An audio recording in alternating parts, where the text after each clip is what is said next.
I'd like to introduce the moderator for today's panel, Sanjay Wagle, co-founder and managing director of the Lightsmith Group. Right. Hello, I'm Sanjay Wagle, and you heard from my partner Jay earlier today. And yeah, as he mentioned, the topic of this panel is they built it and no one came. I think it's meant to be a little provocative. And the idea is that outside of this room, of course, energy management tools still aren't ubiquitous. They still haven't achieved widespread adoption.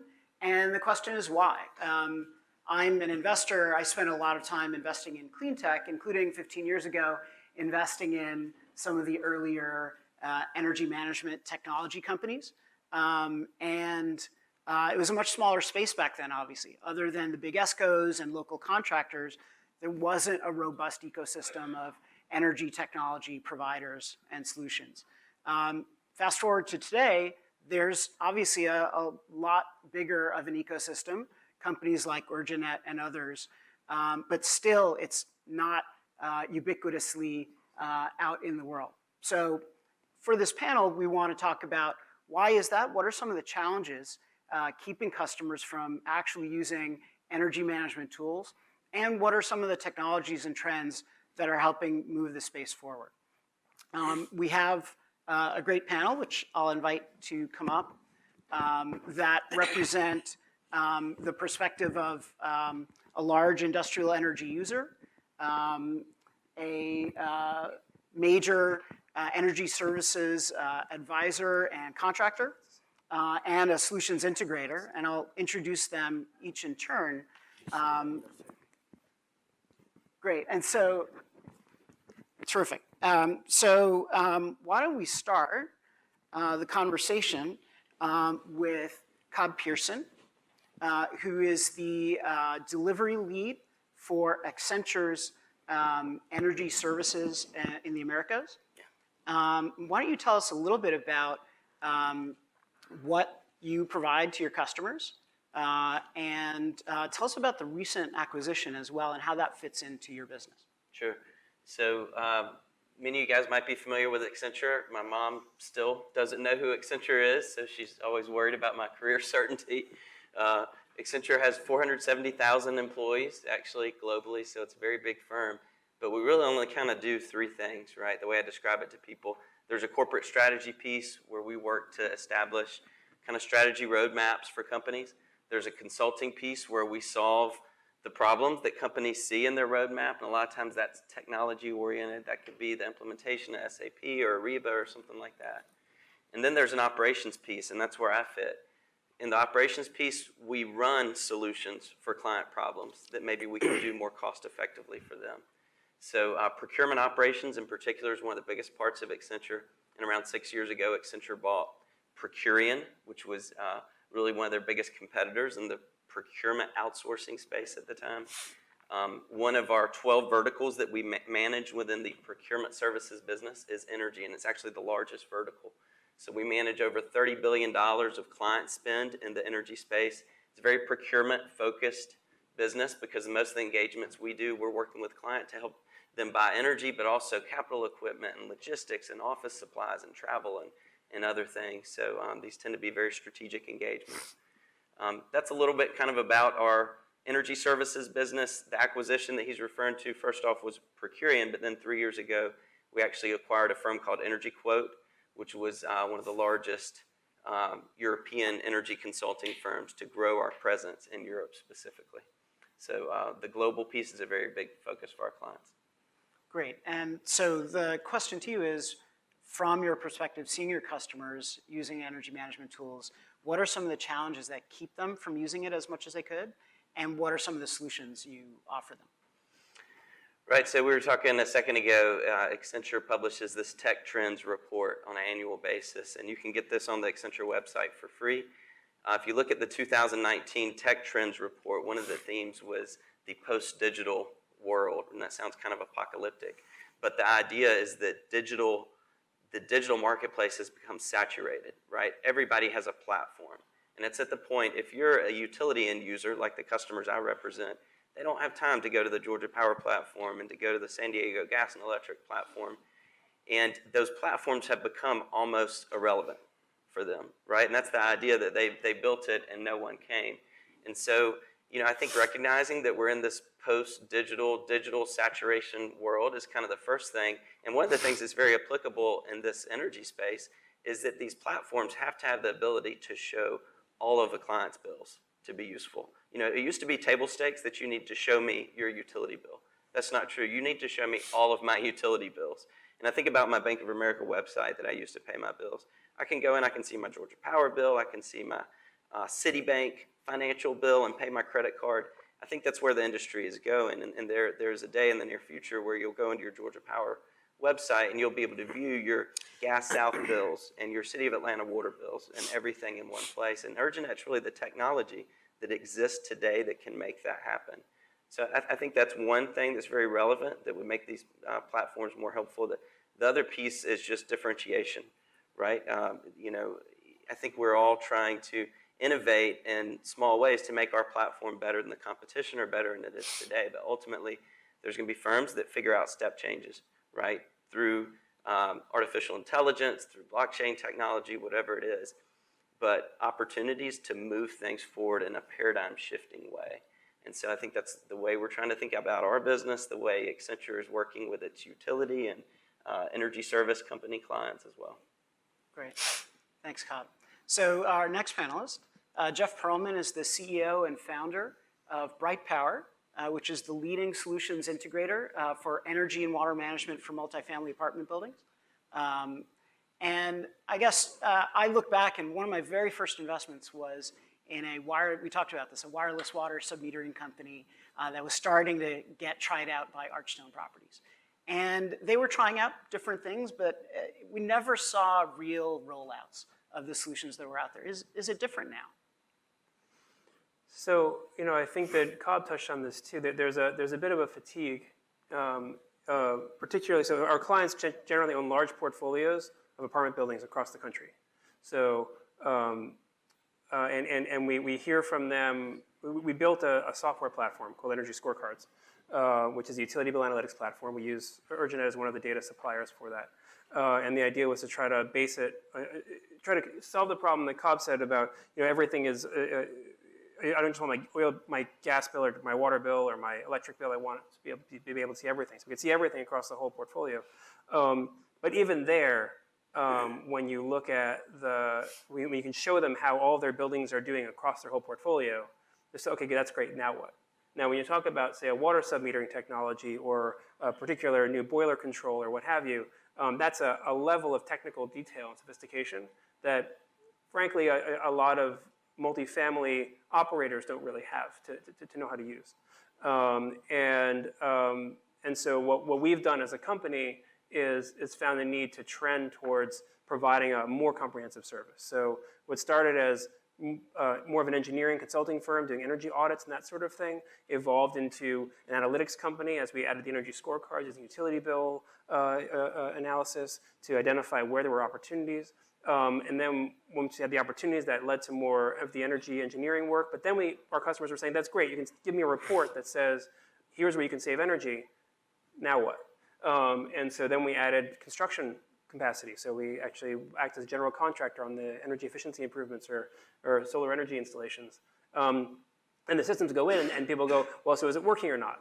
Great, so now we can use utility bills to be able to see whether or not things are working at kind of a quarterly or annual basis. And we also have a real-time energy management platform, but it's not a real-time energy management platform that's just software. It's a real-time energy management platform that includes people who are watching the data coming in and are able to see the alerts and then help our customers react to what they're seeing and actually solve the problems. Because what you see in particularly multifamily is that the same people on the facility side of the building who are supposed to be energy managers are also the people sweeping the floors, taking out the trash, and dealing with all the unclogging toilets and everything else. And so, energy management is only a small sliver of their job and probably not the thing that they are best suited to be doing. Great. Thanks, Jeff. So now to our third panelist, Bhaskar Dussi is the corporate energy manager for CEMEX USA, obviously a major global company and a major energy user as well. Could you tell us how many sites are you managing energy for, and what are their different energy needs? What are the loads, and what's the complexity of what you're managing? Thank you, Sanjay. Good afternoon, everyone. The CEMEX, maybe many of you are not aware about the cement industry. The CEMEX is a leading building material, global building material company, and we have a presence in 50 countries in the world, including Americas, Europe, Africa, Middle East, and Asia. And coming to the cement footprint in the US, as of December 2017, we have 15.2 million tons of capacity with 11 cement plants active and 335 ready mix plants. You must be seeing in every city CEMEX ready mix plants, the drums which are going on the road taking concrete, and about 64 aggregate facilities. So we have a large footprint in the US and globally. And just to an idea, in 2018, the US cement production was about 85.4 million tons. So there are a total of 98 cement plants in US and in 34 states and 2 in Puerto Rico. So most of the cement that is produced will goes to the ready mix plants, about 75%. The rest of it is distributed for different things. And Texas, California, Missouri, Florida, and Alabama are the top 5 states where the 50% of cement production is coming. So rest of the states are another 50%. And as a company, as a CEMEX, we are very big in sustainability, and we are a member of the World Business Council for Sustainability Development, and we are Energy Star partner for 2019. And also number of our cement plants are certified with Energy Star, and number of our ready mix and terminals have received Energy Star challenge. So we have a lot of energy efficiency culture in our blood in the company. And as you said, the cement industry is a very highly energy intensive industry. Our main energy is both thermal and electrical. So it is thermal and electrical is 50-50. So we have to do for energy efficiency, we have to concentrate in both the areas, but the electrical is very important, because thermal energy is whatever is the minimum heat that is required for the reaction to produce the cement. We cannot reduce that. Whereas in electrical, there are different ways we can reduce the energy, and our cement plants alone consume, our power bill alone is about $120 million in the US. Only for cement plants. I'm not taking ready mix and aggregates into account. So we have a lot of energy consumption, and we have a model of energy management program in the company based on Energy Star guidelines, which is almost like ISO 50001. So we follow all the program requirements and put a lot of effort in energy efficiency. So let's talk about data, energy data a little bit. So the 11 big plants, maybe that's an easier problem. You have SCADA systems for the plants, but your little plants scattered all around the country, how do you aggregate the data, and how do you analyze the data for all these plants? That's a good question. Actually, I told you about 90% of our spend is on the 11 cement plants, and another 10 to 15% spent in other ready mix and aggregate plants. That's why obviously the more focus is on cement, and I'm the corporate energy manager, mainly looking after the cement plants where we have the big buck. But at the same time, the other units are also very, very important. But being scattered all over the US and large number, it's very difficult for us to gather the data. And being the small plants, they don't have sophisticated equipment systems, sophisticated control systems, and all that sort of things. In cement plants, every motor is connected to the multi-lins, and all the multi-lins are connected to the ion meters, and all ion meters are connected to the SCADA system. So even sitting in Houston, I can see the consumption of all the plants up to the meter level. But that type of sophistication, being a small plants, we cannot put 2 megawatt load, 1 megawatt load. It's not worth putting that type of system. So that's where our interaction with Urjanet is we are babies with the interaction wise, because we just started about 6 months back involved with Urjanet. Our main idea of involving with the Urjanet is to capture the savings potential in these small units, because we are not able to centralize them. There are different utilities, different users, and some are online access, some don't have online access. Everybody pays by paper. So there are different things doing different things. In fact, we ourselves don't know what they are doing.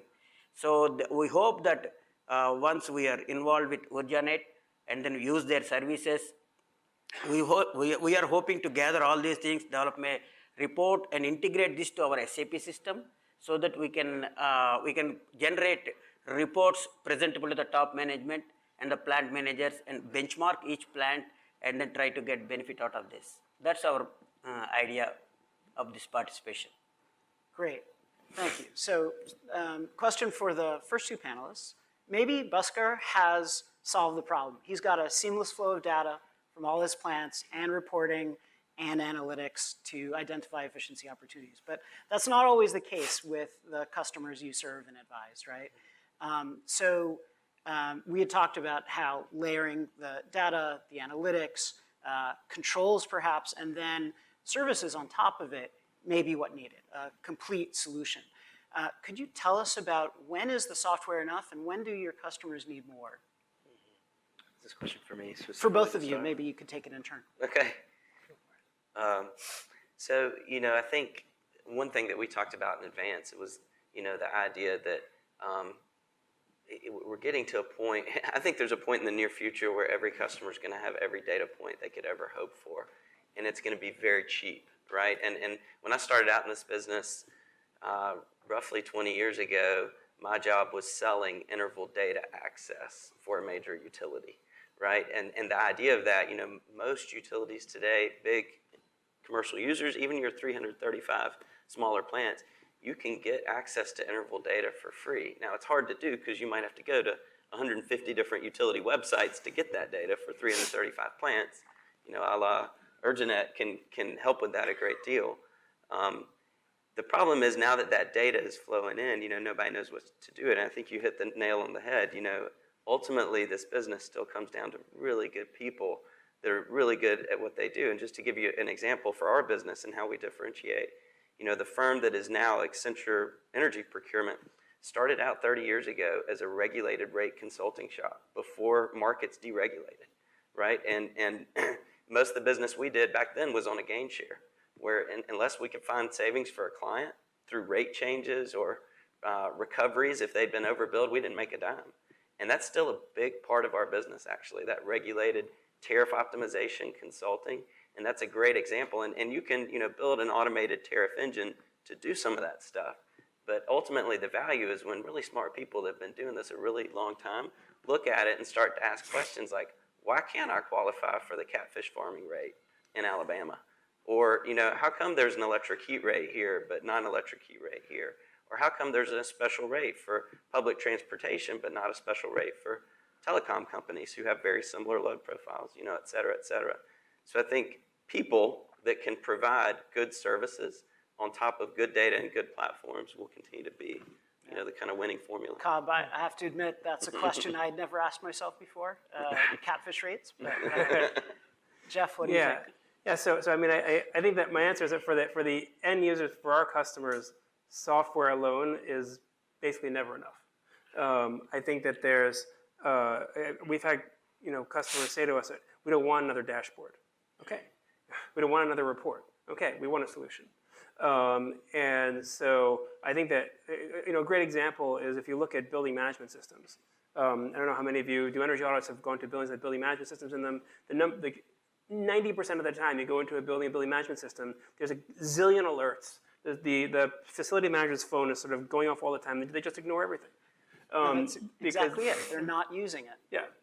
And so there's a stream of data, and so like when we try to do our real-time energy management service, the first thing we have to do is audit the existing BMS if there is one, and fix all the data points that aren't working and whatever the issues are. And that's really common. So anybody who does kind of energy management, the first thing they have to do is, if there's a BMS, is figure out what's wrong with it and fix it. I think it just shows that, one thing I like to say is that energy management isn't number 1, 2, 3, 4, 5, 6, 7, 8, 9, or 10 on their list of 100 priorities. It's somewhere on that list, but there's a bunch of other things that are always higher. And so when that's the case, a piece of software can't solve that problem. They need somebody who's going to actually put it in front of their face. Now, software can make us more efficient. It can, make your rate analysis more efficient. It can make our analytics more efficient. It can mean that we can discover more ways of saving energy and present it to our clients.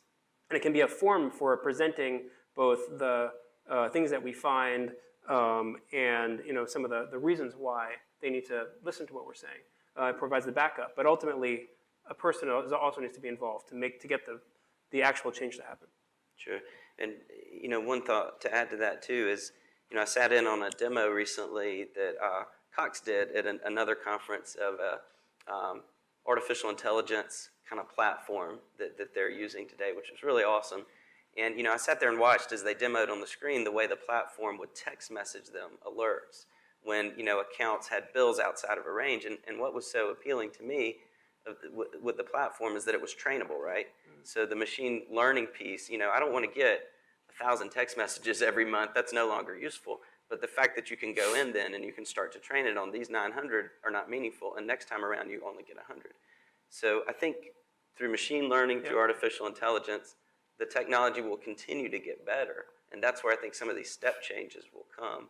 But it's hard to compete with the human brain at the end of the day. Yeah, no, and I think that the IoT stuff and so the big data stuff, it's really exciting. But just unleashing an avalanche of data on people who have a hard time just consuming the utility bill data that comes once a month is maybe not going to instantaneously get you all the benefits that you were expecting. There's got to be a layer in between to make sense of it. Right. Great. So we're going to go to audience questions in a minute, but wanted to talk about one interesting emerging set of opportunities and what you thought about that, which is the emerging opportunity for utilizing behind-the-meter assets to monetize them and provide grid services. Are you starting to see this? So beyond just demand response and peak load reduction, which is great, demand charge management, what about renewables, storage, or EVs, other ways of taking corporate energy assets, either loads or other, and monetizing them? Sure. In CEMEX, we already have 4 windmills in California, and also we are very big in renewable. We have a 200 megawatt wind farm in Mexico. So there is a very big presence in energy in Mexico, and in US we are working on solar projects in some of our plants where we have already mined the mining area. Once we mine it, then we are no more using that land. So there is a lot of land availability in the plant. So we want to use that land for the solar, and especially the storage projects. There is a lot of incentives in California, in LA area and San Diego area. So we are looking into the storage projects. So we are very big in that, and in addition to that, we are also thinking of waste heat power project, because our exhaust gases are about 800, 900 degrees Fahrenheit. So wherever we don't use them back to dry the raw materials, we have a good chance to use it for producing the power. So these are the various initiatives at CEMEX we are doing. Great, thanks, Bhaskar. I think there's a lot of interesting opportunities. We're doing some battery projects in New York City, solar projects, other kinds of controls projects. There's emerging IoT stuff, although I think it's still pretty nascent. And also, there's increasing in California. There's tiered and more moving towards real-time or time-of-use rate structures. And so that really changes things. But I think that, again, there's this tension between what the utility companies and the PSCs are trying to encourage, which is more time-of-use pricing and better signals, and what the people who own and operate and live in buildings want, which is to be able to basically use the equipment that they want when they want it, to have the temperatures that they want when they want it, and not actually have to think about, oh, should I turn my washing machine on now or later? when should I flip off when should I do the setback, what have you. And so again, I think that there's going to be an emerging need as there's more opportunities for revenue streams coming out of frequency regulation and voltage regulation and demand response and peak load shaving to try to combat, say, the duck curve that comes out of the fact there's so much renewable generation in the middle of the day and all sorts of things that the grid needs. There's still the consumers on the other end who just kind of want to do what they want to do, and a need for an intelligence in between that can help match up the needs of the building with the needs of the market and can control the equipment that's in the building, the smart stuff that's behind the meter, in a way that helps not just improve the load shape of that building, but also helps the grid's load shape, but also doesn't interfere with the way people want to use their buildings and use their equipment so much that they end up, disliking it, or that they feel like they have to do a lot of the management themselves. I think the Nest thermostat is a good initial example of that, where it's sort of a learning thermostat. It makes it the right temperature when you're home, and it can and there's also a lot of utilities that tap into it and can adjust the temperature in your home in ways that are not too discomfortable for you, but really help them with their load. And so I think that's a good initial example of the way technologies can be used behind the meter, but without the needs of without needing the people who are in the space to spend a lot of effort and attention on managing them. One thought to add to all that, I'm really intrigued also by the virtual technologies in the space. I feel like there's been so much focus on connecting everything. Well, now we've got more data than we know what to do with, and we should be able to tell you if it's a fast food restaurant and we know the latitude and longitude and the time zone and whether it's electric cooking or gas cooking, we should be able to tell you what that load profile looks like. And we should know if there's a problem just by looking at the relationship between cost and usage in kW, on a monthly basis. And so I think that is, part of the step change that is happening, the ability to do some of that stuff virtually using the huge databases full of data that we have now. A great example of that is virtual power purchase agreements. A lot of corporates are building wind farms in West Texas that supply their entire U.S. portfolio with electricity through a virtual power purchase agreement. So I think there's actually a lot of creative things that are happening now where you don't necessarily have to have everything physically connected. Terrific. Well, I'd love to, we have a few minutes left. We'd love to take some audience questions if you have any questions for the panelists.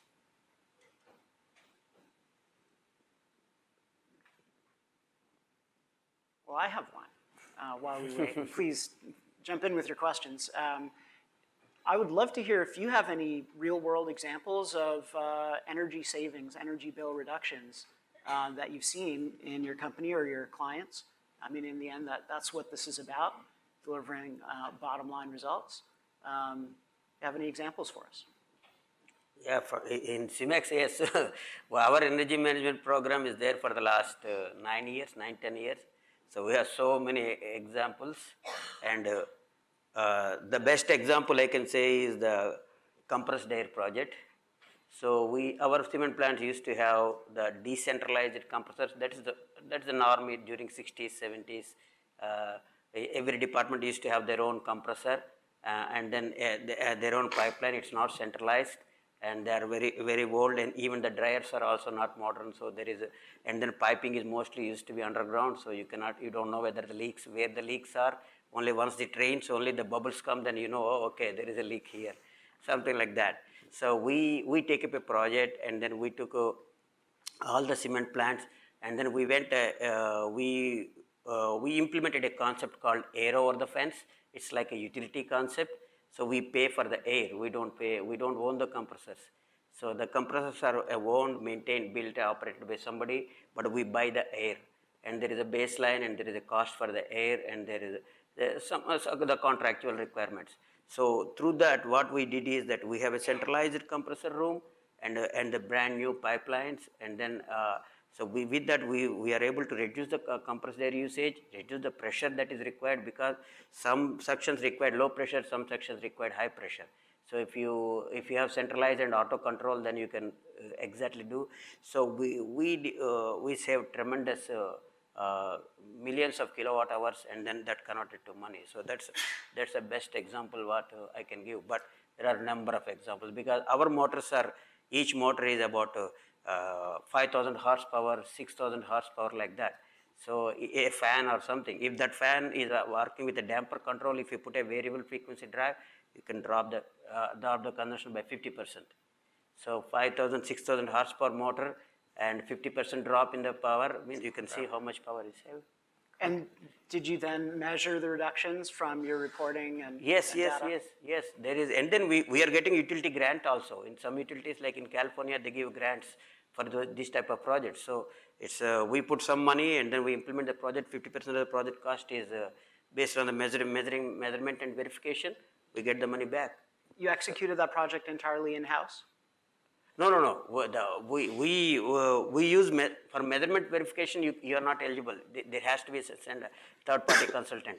But then RFP and then getting the VFD and all those things we do evaluation because we have electrical guys and everything.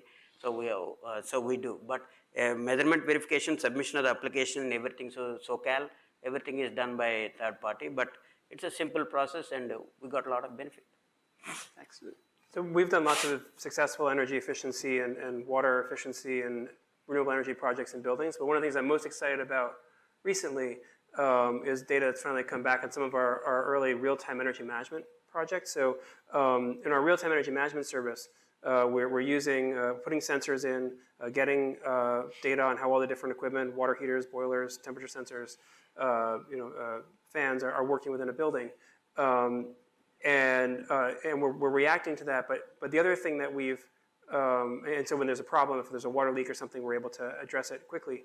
But the other thing that we've been doing is education for the building operators and installing some digital systems for them to do rounds. That they go around and every day are instead of going around with a piece of paper and writing on a piece of paper what the set points are and their various things and what measurements are on every piece of equipment and then sticking it in a drawer, no one sees it again, they do it in a digital app, and so we're able to see how those things are progressing over time, and if there's a problem, we can see that in the data. And so we've been able to now go back and look over the last couple of years of doing that and really see outside of the hard upgrades, putting in new energy efficient equipment, but just the impact of those kinds of training and systems improvements and operations improvements, 3, 5, 7% savings because the buildings are being operated better. And I think that's a huge opportunity. There's a lot more opportunity there. So thanks, Jeff. Actually, hold on, Cobb. I think we might have a question over here. So I guess I had a two-part question. The first is, I've been reading that there's cement that's being developed that can do carbon capture. So I was curious if, if you're looking into that and what your thoughts are on that. And then secondly, in terms of energy efficiency, I think there's an IEA report that said, by 2040, we could decrease carbon emissions by 40% just on energy efficiency alone. So I'm curious on what you think are some of the energy efficiency innovations that could happen to support that type of savings? In the cement industry? No, for the second question, it's more of a generic. So the carbon capture, in CEMEX, we have done one carbon capture project with the help of Department of Energy. And there are some, it's still upcoming technology. It's not yet been economically proven viable. So there are different ways we can do it. We can capture the carbon and inject into the oil wells. So there are some things are available. We did one technology we tried in the Midland, Odisha Midland, where there are a lot of oil production is there, and but it even though it is effective, the technology is feasible, but cost effectiveness of the technology is not there. So what can I say is that still 3-4 ways that carbon capture can be done, but nothing is economically possible to implement in the cement industry. The second question. I mean, so real quick, there's sort of the 3 to 5 year payback energy efficiency stuff, and that'll get you 10, 15%, maybe 20% savings. I think when you start getting into 40% savings, 50% savings, you're looking at things like replacing gas-fired heating equipment with heat pumps, which gets you like a 3x or more carbon savings. That's going to be going. Also hot water heating, going to heat pump water heating, and also heat recovery. So a lot of buildings have exhaust ventilation, and they also are bringing fresh air into the building, and often those systems are separated. For super high efficiency buildings, you look at taking the air that's leaving the building, using it to condition the air that's coming into the building, so that you have a lot of recapture there. So those are a few of the things that I think we're going to need to see in order to get to that higher level of savings. Jeff, you work in New York City, I believe, where there's this it's the Climate Mobilization Act, I think, which is probably the most progressive at this point energy efficiency guideline. And I've read, for instance, that there are some brand new LEED Platinum buildings that aren't efficient enough to meet this new guideline that's now a requirement for all buildings over 25,000 square feet in New York City. So I think the standards are getting tougher and tougher. So it's interesting. So on the one, you're right. There are some buildings that are new, fancy LEED buildings that are all glass that don't meet the requirement, and then there are buildings that are 100 years old that are already good for 2030. So it's just because a building has a plaque on it doesn't mean that it's super efficient. It also may be used differently, to be fair, right? So if it's a 24/7 occupied office building with big data centers, that's going to be a lot different from an office building that's kind of 9 to 5. Yeah. But yeah, I mean, you mentioned this. It's a big development in New York. This carbon emissions limit law that just passed about a week ago, which actually the intent of the law is to get to a 40% carbon emissions reduction by 2030 and an 80% carbon emissions reduction by 2050. So we've got some aggressive goals and a lot of work to do. Great. Well, thanks very much for the panel and talking with us.